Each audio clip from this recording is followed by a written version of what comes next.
You're listening to Smart to Death Radio. Hey everybody, it's the interview queen Alicia Toot here, and you are currently listening to and obviously enjoying Queen's Court. Hi, I'm the Asian sensation Kanji. You're listening to Queen's Court. Hi guys, this is the Queen of Queen's Visage talking, and I am so happy to introduce you to the Queen's Court.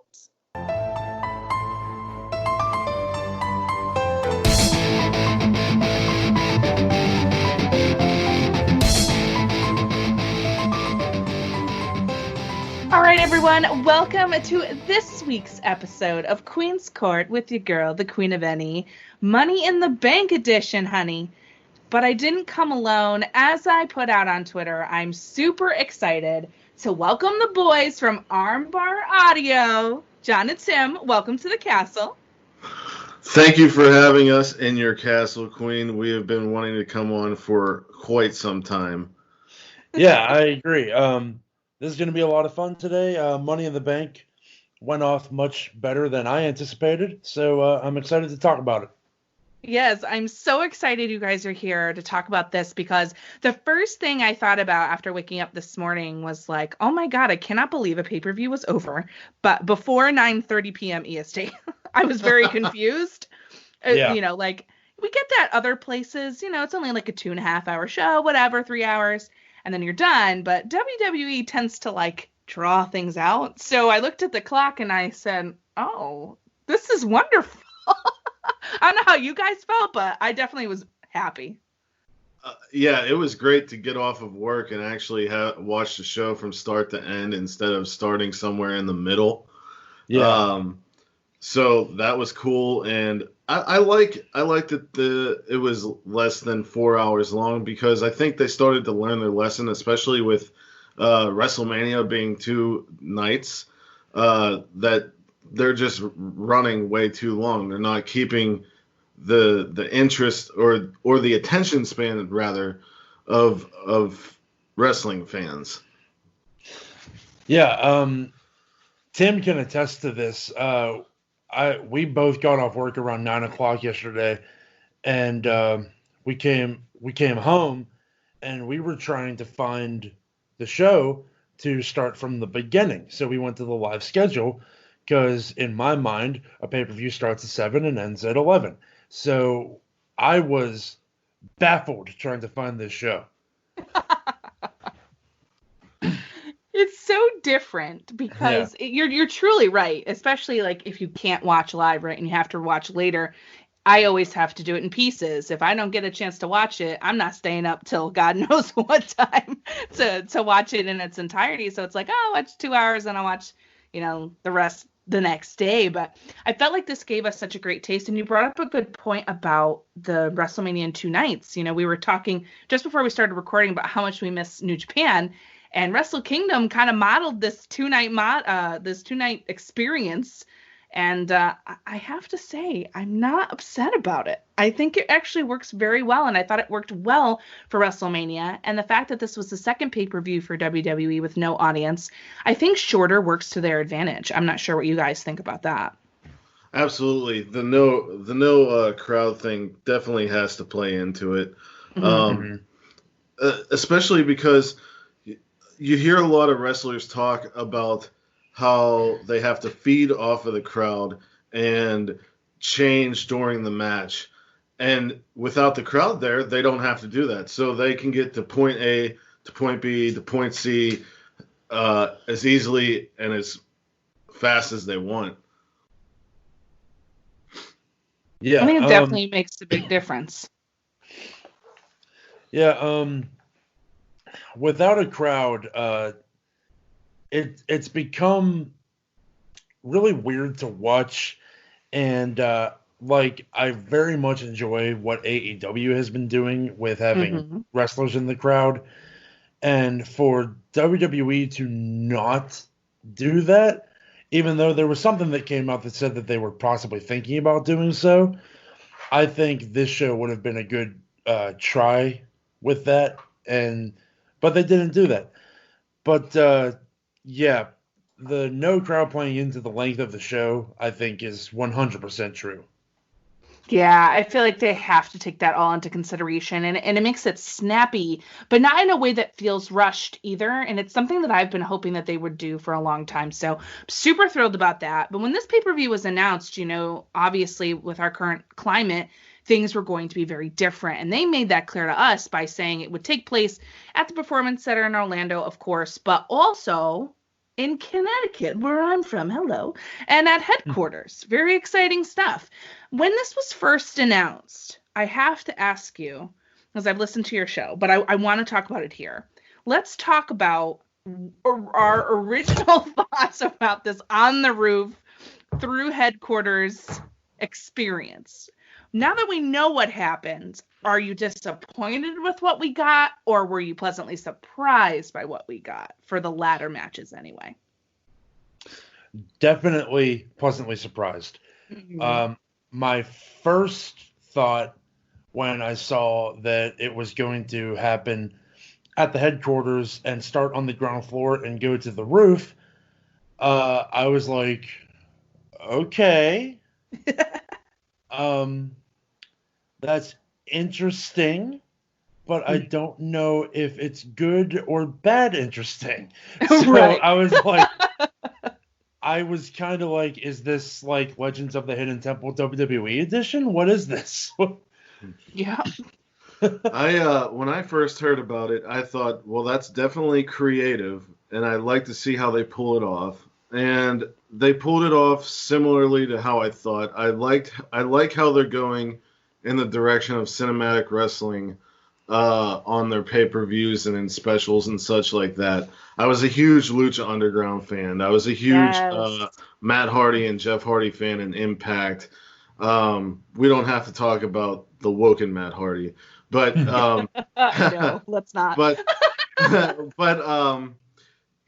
think that WWE has learned from other companies and has seen that, especially in the times that we're living in, the cinematic wrestling can be a positive thing for their company.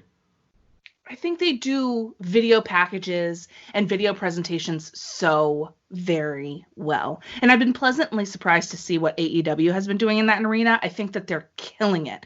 But WWE has been doing it longer, and I just feel like they have a really good handle on how to present that stuff. If you've ever watched, their Chronicles and the 24 and the way that they produce their video packages, they understand how to sell something. And that helps so much in this new environment. And their cinematic wrestling, what they produced at WrestleMania with the Boneyard match and the quote unquote Firefly Funhouse match. So I wouldn't call that a match so much as I call it like an acid trip, but it was crazy, right? It was super creative. And they're bringing that to these two matches, and I like that as well. So we're definitely going to talk a little bit about that later. But looking at the pay-per-view as a whole, there weren't as many matches as there normally are, but it definitely was a healthy-sized card. We had a lot of championship matches and things on the line, so it definitely felt important. We had Jeff Hardy versus Cesaro, R-Truth versus MVP, but not really. We'll talk about that in a minute. We had, of course, the SmackDown Tag Team Championship Fatal 4-Way. We had Bayley versus Tamina, Drew versus Seth, Braun versus Bray, and of course both Money in the Bank matches. So actually there was a lot going on here. And taking a look at the start with Jeff Hardy versus Cesaro, I have to say I was pleasantly surprised by this match. This went on a lot longer than I thought it was going to. And they had amazing chemistry together. And it was super fun to see Jeff Hardy coming back after interview. He looks healthy. He looks well. He kept up with Cesaro, who's an absolute machine in the ring. And I loved this match. And if they keep doing this kind of stuff on a pre-show, it definitely makes me more interested in watching it. But it's a pre-show still. So, there's that. But it was still really good. So what did you guys think about Hardy versus Cesaro? Well, first of all, Cesaro is like my second favorite wrestler currently. He's an absolute professional. You could throw him in the ring with anybody, and he's going to make them look good. So it was perfect for Jeff Hardy's first comeback match to be against Cesaro. I think they had great chemistry, like you said, to complement the high-flying style and daredevil style of Jeff Hardy. Cesaro would catch him and throw him into the barricade, or counter with uppercuts and gut wrenches, and it was a nice styles clash without AJ being there. I was just gonna say without AJ, but yeah. But yeah, it was a nice way to start the show. Yeah, it was very good. I'm gonna reiterate something you said. Very happy to see Jeff looking good, looking healthy, because I love Jeff Hardy, and I have since I was a child. And to see the road that he's had and the struggles that he's dealt with addiction and stuff like that, I'm very happy for him that he's been able to find a better way of life. So going into this match as his comeback, like Tim said, perfection. It was really, really good. I also think that it's cool that his first match back, we're obviously building up to a Sheamus Jeff Hardy match, and I think it's kind of ironic that his first match back was against the other bar participant in Cesaro. Yes. Yeah. It was fun, and I love Cesaro so much, and it pains me that he hasn't achieved the same accolades as others, because I feel not that I really like to say anybody deserves anything, but I really feel like he is just such a good worker, and I would love to see him in any sort of major championship run. I think he'd be awesome. But anywho, it was a great start to Money in the Bank. I thought this was a solid match, and probably like a high A for me. It did really, really well, and they kicked off and gave us some energy as we led right into a hard-hitting Fatal 4-Way SmackDown Tag Team Championship match. There's too many words and there's too many people in this match, okay? The New Day, Forgotten Sons, Lucha House Party, and Miz and Morrison. Hey, ho, ho. There they are. Woo, that was a mouthful.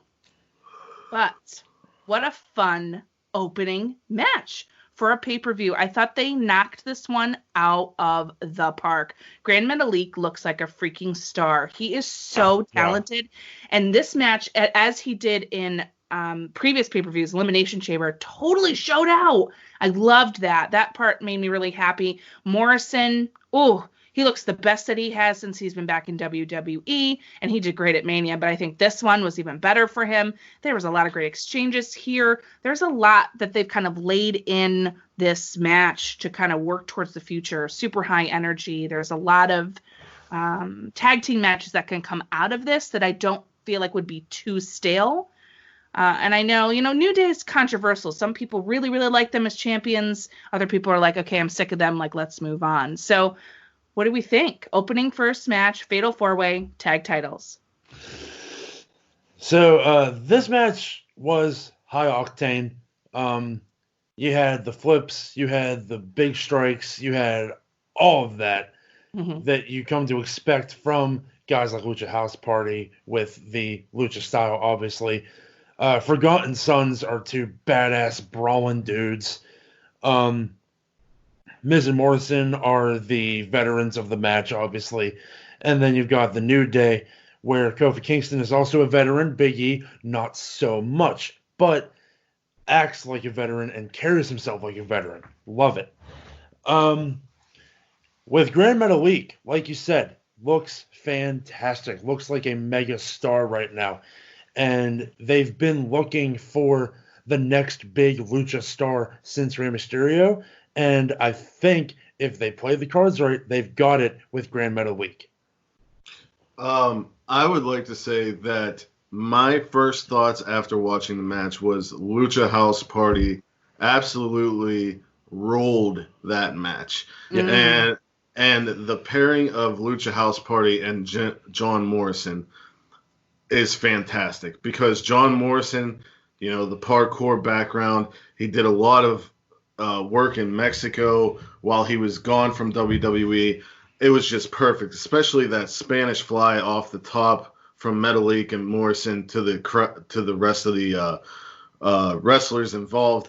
Like you said, Grand Metalik stole this match. I loved that he changed his gear up, and I like that Corey Graves mentioned Juventud Guerrera because that's exactly what I thought. And I'm a huge Juventud Guerrera fan. Like back in WCW days, Juvi was like my number one cruiserweight.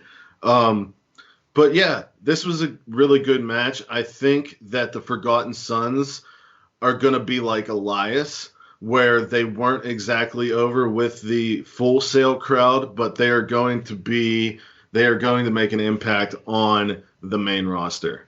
Especially, I think, in feuds with the New Day and Miz and Morrison. I think they could really do some solid work with the both of those teams and make it really fun. But I think you're right. Really, it comes down to Metalik and Lince Dorado. I think that they totally stole the show here. And speaking of wrestling gear, one of the best things about this match in general, aside from Morrison and Miz's money-themed gear, which was dope, but the New Day have been doing something really fun where they've been doing this paint-by-numbers gear, and every time they perform, more color gets added to what they're wearing. Yeah. And it has me super curious about what's going to happen at the end. Like, what happens when it's totally colored in? Does that mean Xavier Woods comes back? Yeah, Xavier Woods is going to come back looking like 6'9", complete rainbow. A complete rainbow. Yeah, no kidding. But it's exciting. And at least on SmackDown, I feel like they're doing such a great job with the tag teams. And as a lover of tag team wrestling, it's nice to see that. Yeah. I hope we get more of this. What this match was, I want more of it, and I want the new blood to get a little bit more of a shine here.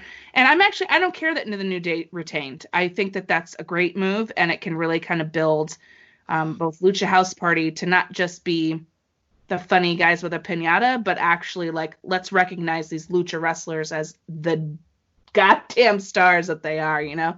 So, well, two things going off of that. Oh man, I forgot my train of thought. Okay, I'll pick it. I'll pick it up here. I think a lot of people that I saw on Twitter and other social media platforms were a little upset that Lucha House Party did not get the victory after their performance in the match. But I say never, because it was announced we have Backlash returning June 14th, coming back. And I would assume that going into that's going to be your SmackDown Tag Title match.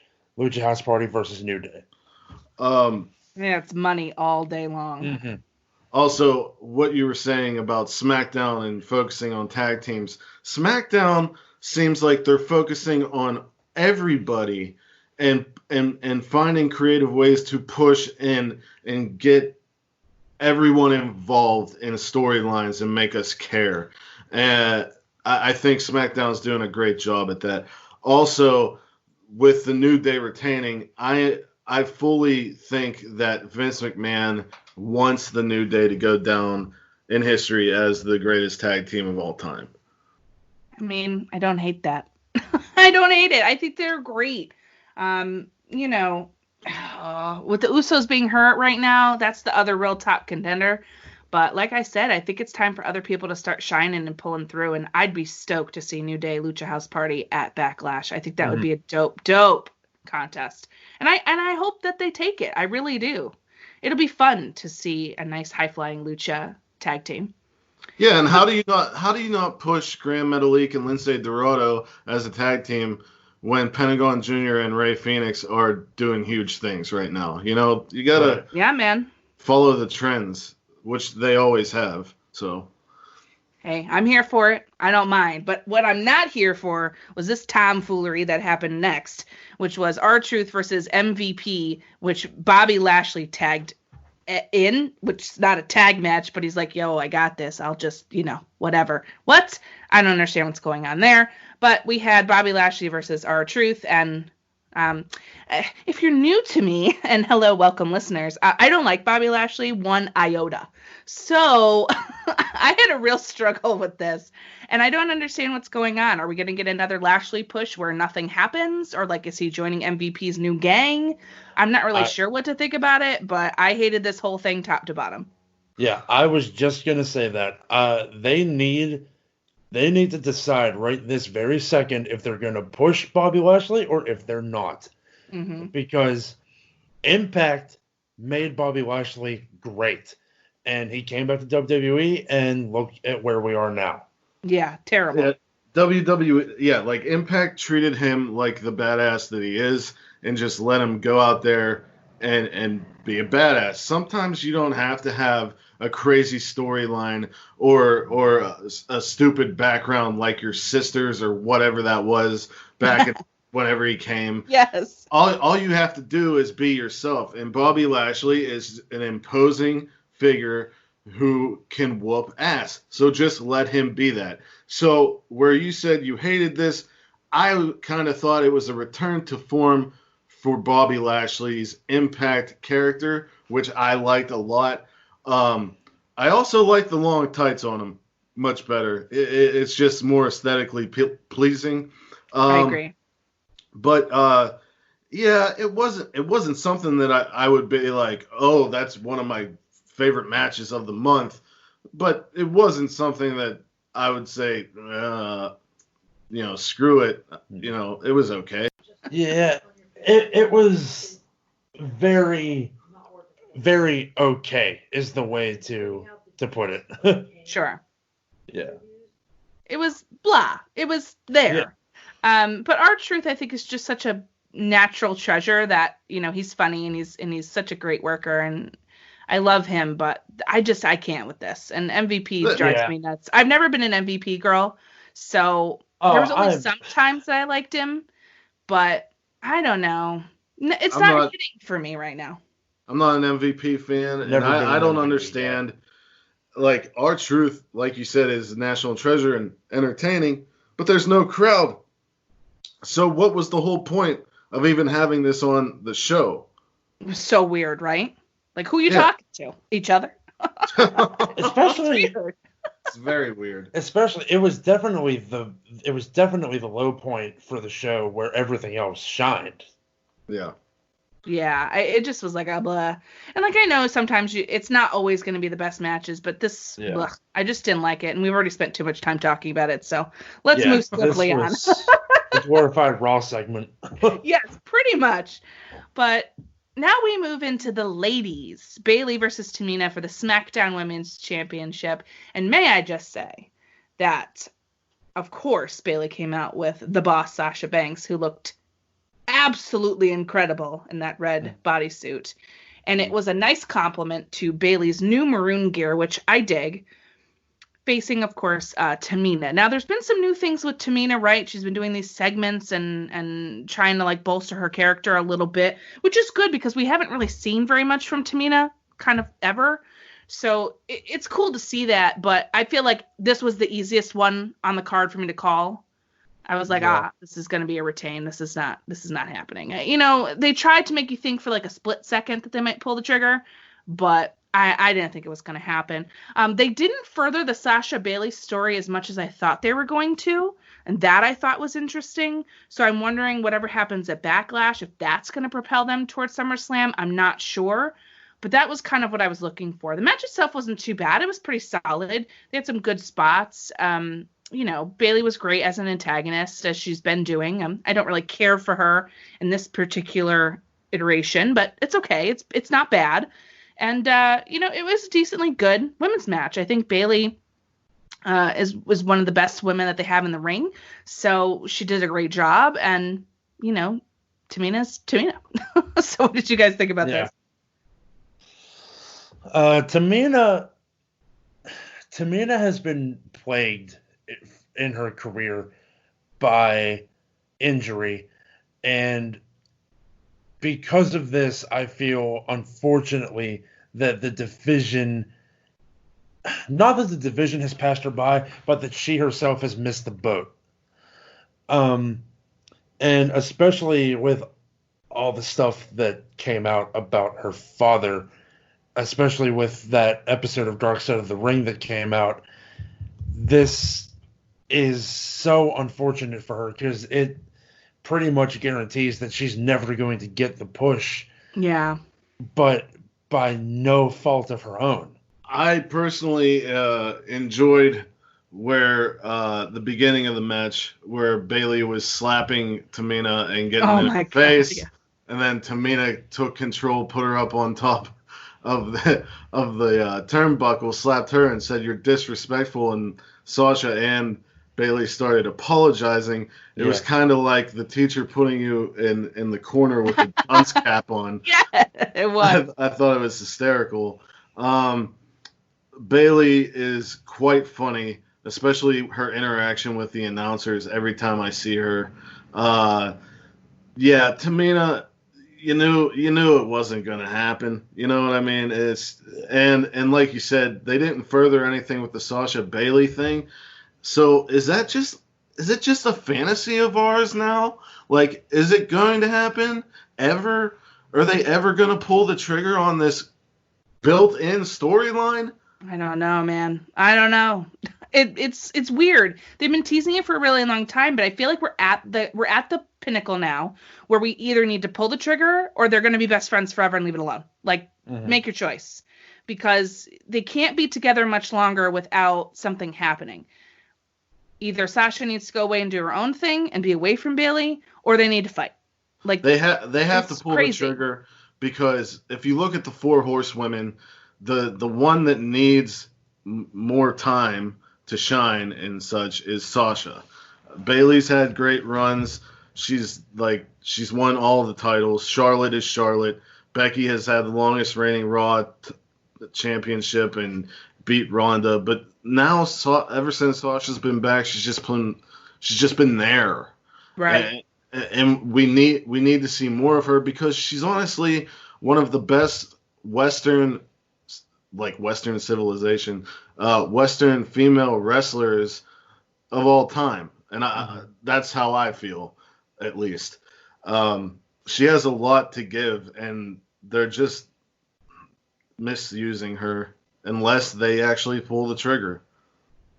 Hey, I think they can. You know, they're classic in NXT at the TakeOver. I mean, who doesn't remember that and love that match and want to be back in that same vein? Just to see that again is dope. And, you know, Sasha's return has been so lackluster. She came back with that blue hair, and I was like, oh, here we go. The boss is back. Things are about to pop off. And absolutely nothing happened. She lost everything. And I was like, oh, okay. This is weird. And, you know, she had a great match with Becky at Hell in a Cell. Holy God, was that good.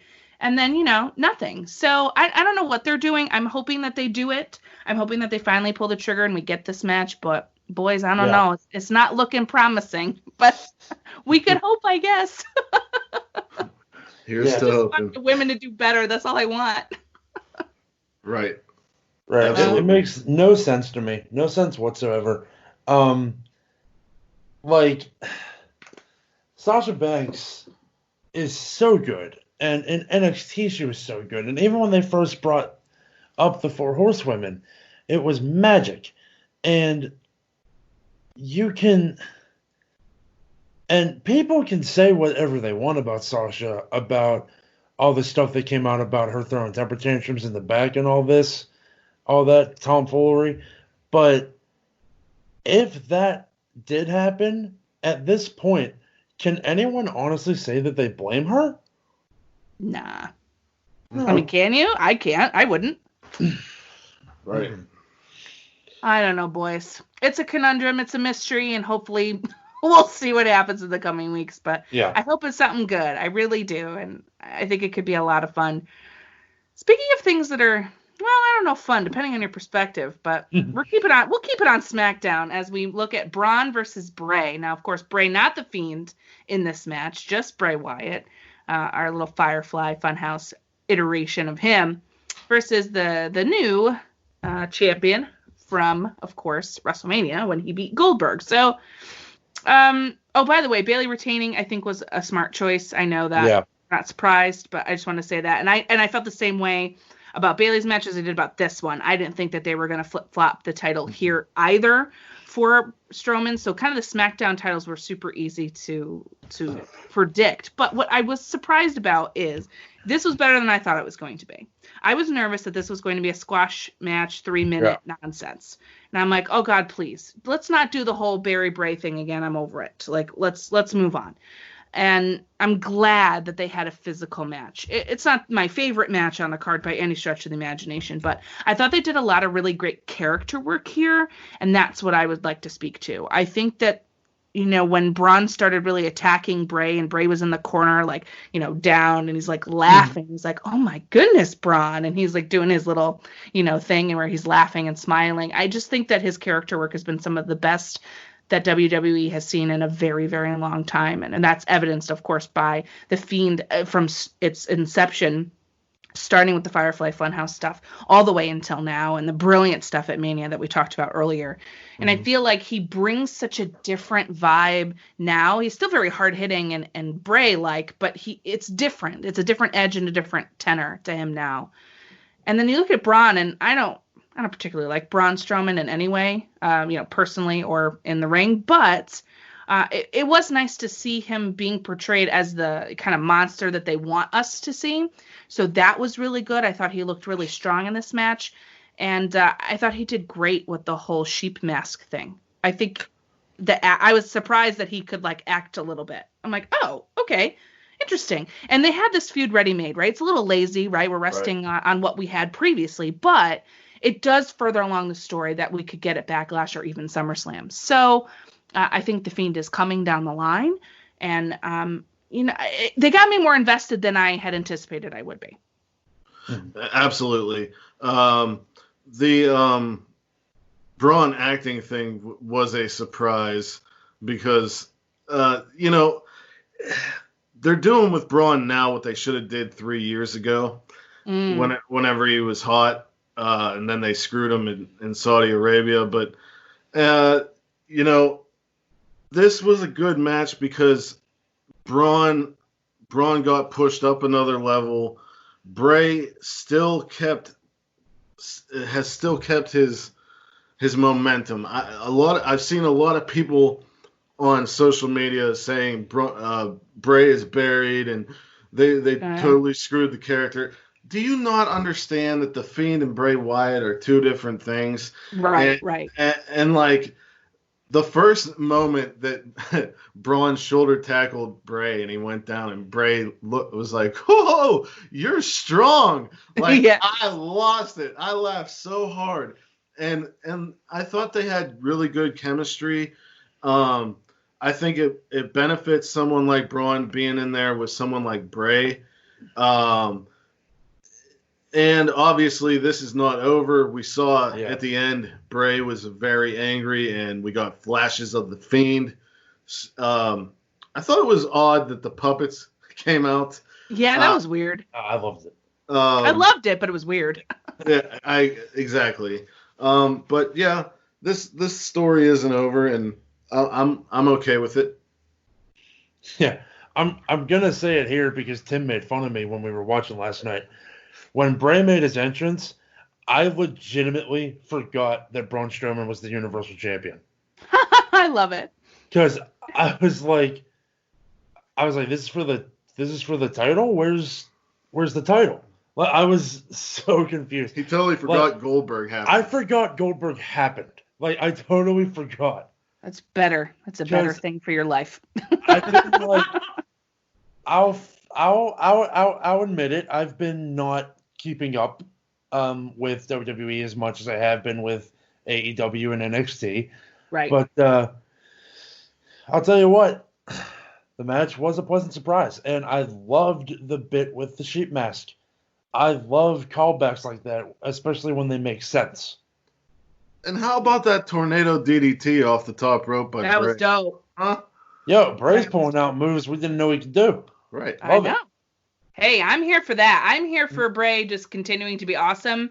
And he looked great even in defeat. And that's what I like. I know people get really uppity about, oh my God, he just continues to lose, blah, blah, blah. And I'm like, just hold on a minute. Just wait a minute. Yeah. Something's going to happen. And I mean, if they screwed up, they screwed up, and we'll call them on their bullshit. But until then, just see where the story goes and see what happens. The full arc, sometimes the bigger picture makes more sense than the slight losses that he gets. You know what I mean? Definitely. Yeah, and the wrestling community is great for jumping the gun. It's And it's not just the wrestling community; it's society. Everything is fast paced. The news, it's like the ticker on the bottom. You're getting everything constantly fed to you. You need to have everything right away. Absolutely. So it's just like, just chill out and let the story play. Mm-hmm. See how it goes. But I feel like those of us who watch New Japan get this a little bit more because we have a little bit more of an understanding of a slower paced story. Oh, like, yeah, dude. How many years did it take for Naito? Like 7? I mean, come on. Yeah. It's different. And like, I'm guilty of it too, because there's some times where I'm watching WWE and I'm like, oh my God, come on. I just want X to happen.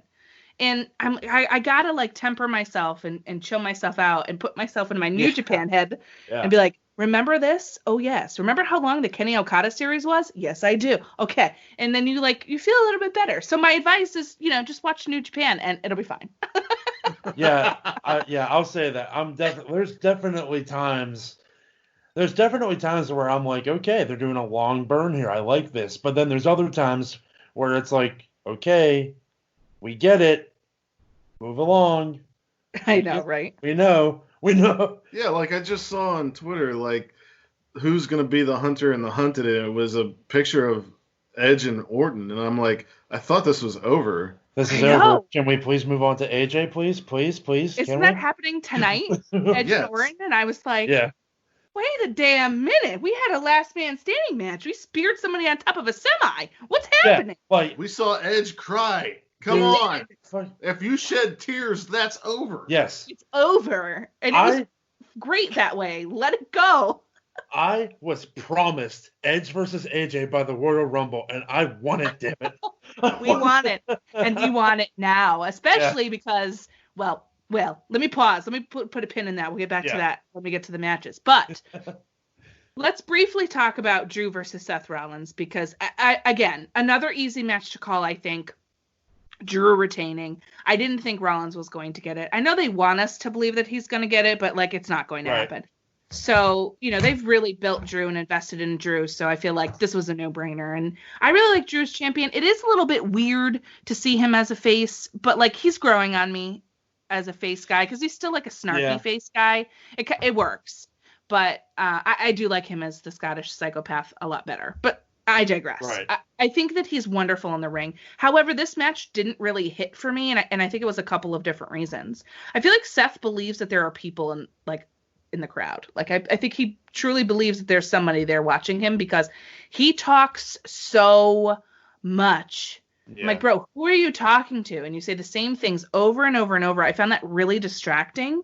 And I get it. You want to put in 110%. I'm all for that. But I feel like he's so annoying that it's bad. And I get that we're not supposed to like him. I get that he's supposed to be this weird Monday Night Messiah thing. Though I will say, and I tweeted it out last night because I truly believe it, AJ came back last week on Monday Night Raw, and that makes him the real Monday Night Messiah because he was buried alive. So I just want to make that clear.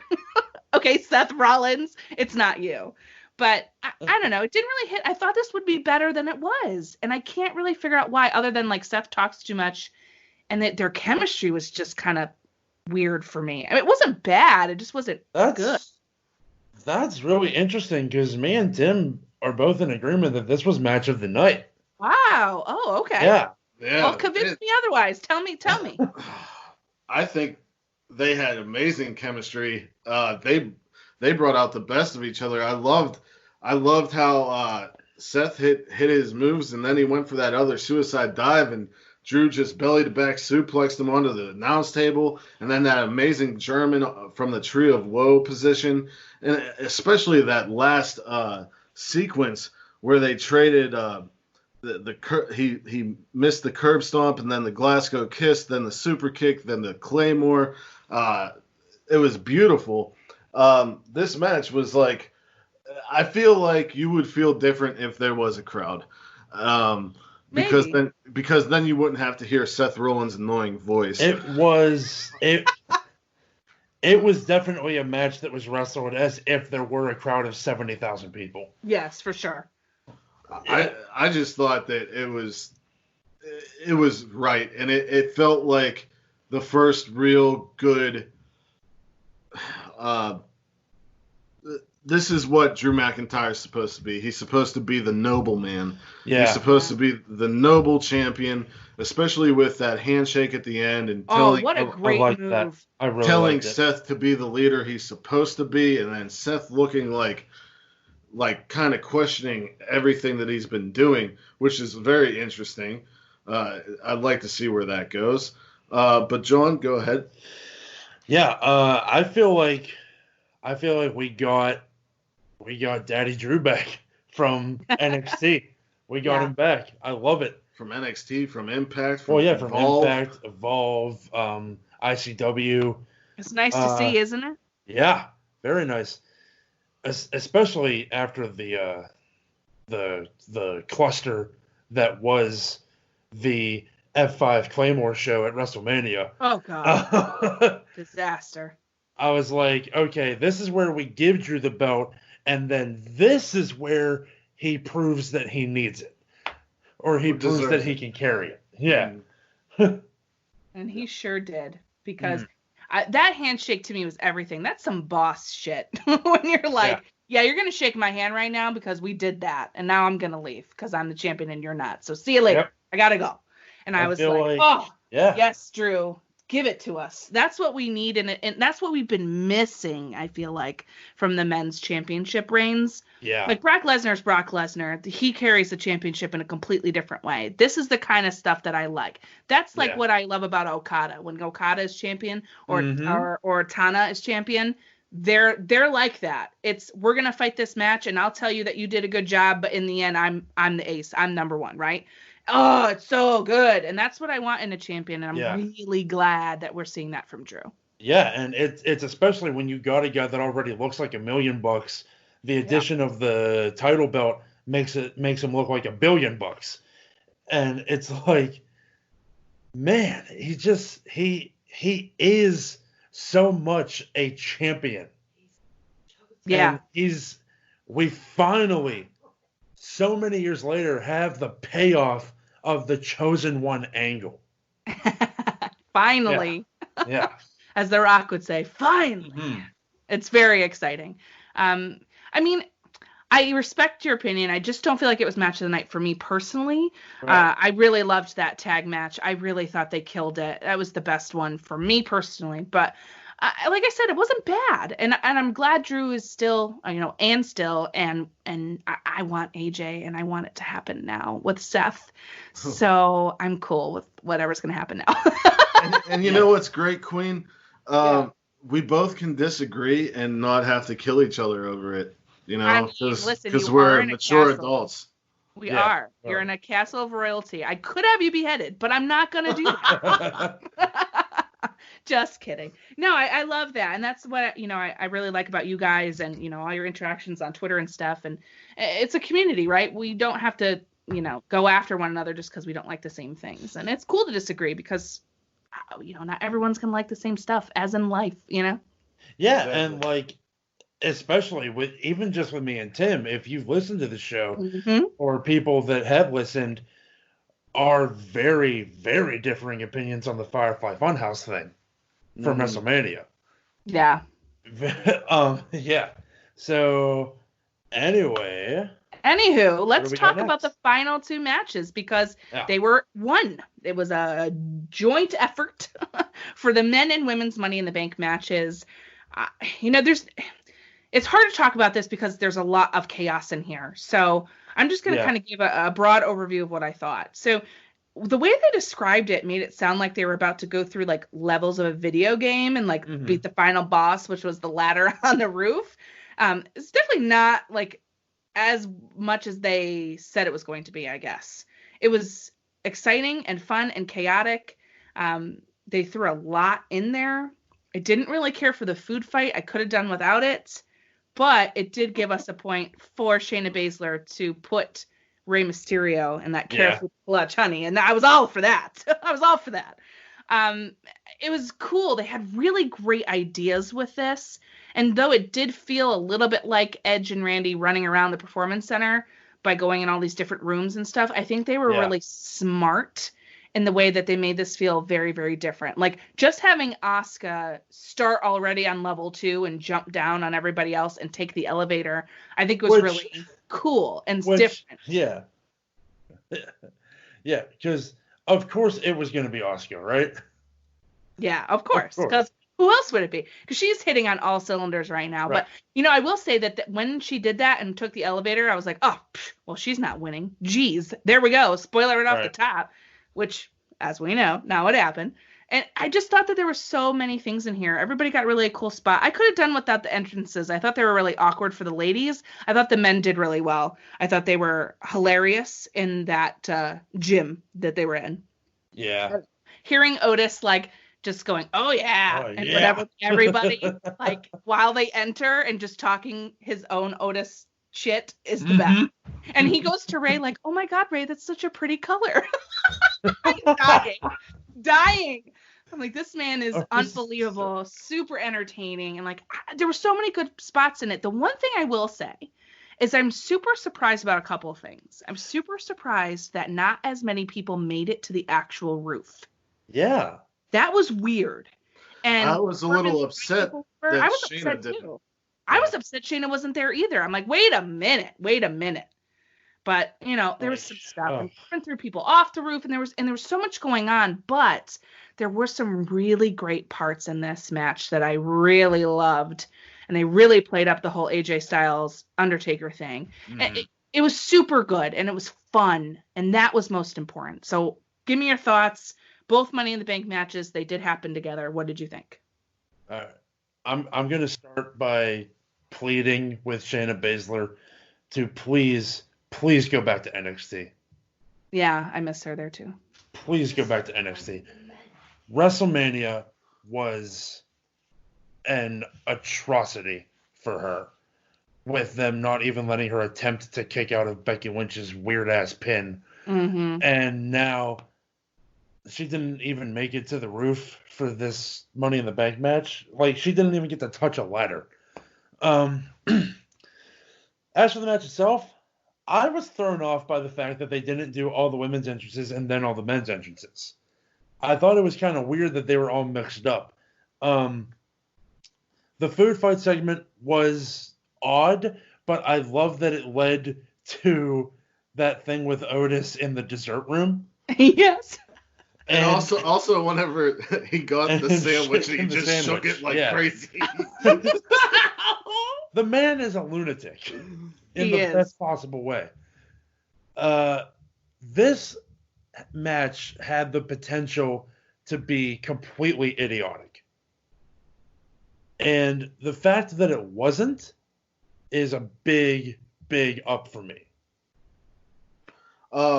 Yeah, I loved the scene where Daniel Bryan and AJ Styles went into Vince McMahon's office and fought, and then Vince just tells them to get out, and they push the chairs in gingerly, and Daniel Bryan bowed. And just seeing Vince McMahon, Daniel Bryan, and AJ Styles in the office together, it's like, a lot of people can't believe that Daniel Bryan has had the WWE career he has. Yeah. I'm still sometimes finding myself in awe that AJ Styles is in a WWE ring. Yeah. And just seeing all three of them together, I was just like, wow. The other thing was they really missed the cool concept where whenever Corbin threw Aleister Black over, Corbin should have floated back up. No. Oh my God. Would have been so badass if he would have just floated up in the cross-legged seating position. Yeah, and they played his music or something. Dude, that would have been so rad. Also, if Rey Mysterio was hanging on to his tights, if he brought him up too. Yeah. Hilarious. So. Thank you. We can have AJ Styles, Aleister, and Rey Mysterio as a trio now named The Resurrected. Fine with that. Let's freaking go. The other part I wanted to talk about was, okay, Asuka's a woman and she's going for the woman's Money in the Bank, and Corbin's going for the men's Money in the Bank. Sucks. Why is Why does Corbin care? Stupid. I have no idea. He's like, First of all, because he's not a king. smart heel. He's not smart. He's a king, and he wants all the spotlight. Who cares? I don't care. You look like a jackass prick. Like, you're there, dude. Just grab the men's case. I know. He's an idiot. He's an absolute idiot. so because much he's staring time. at her. Had so much time. He could have just popped out his thing and just stared at Asuka and been like, okay. But I was like, yes, Asuka, you do kick him. You do get him off that ladder. Yeah. I'd be like, wait, get out of here. He was the only man on the roof for like 5 minutes. What an idiot. We had, but we did have some intergender wrestling, which was cool. Like Asuka kicking Corbin and Shayna putting Ray to sleep. Yeah, dude, Rey Mysterio keeps getting beat up by former UFC people. It's not fair. It's true. Kind of thought it was weird, the whole Stephanie McMahon part where she said to clean up Nia because she's drooling. Like, did that necessarily have to be there? Is she saying she's drooling because she's a bigger person? Like, would they have said that about anyone else? Exactly. I didn't. And like, didn't would feel they right have had? Would they have had anybody but Otis do the sandwich thing? Right. Yeah. Yeah, but that was funny. But the drooling thing. It was funny. The drooling thing was drooling not. thing wasn't funny. But Otis is like that anyway. Like with anything that he gets his hands on. He's just, like I said before, he's a national treasure. Yeah. I just love him. I'm going to protect him at all costs, people. And of course, in the most Otis way ever, he wins the men's Money in the Bank because AJ dropped it because freaking Elias.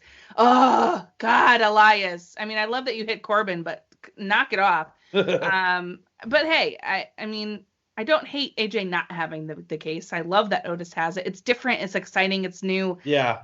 And it gives us Asuka and Otis as the two Money in the Bank winners for 2020. And I don't know how you hate that. If you do, at me, because I got some things to say to you. I don't know.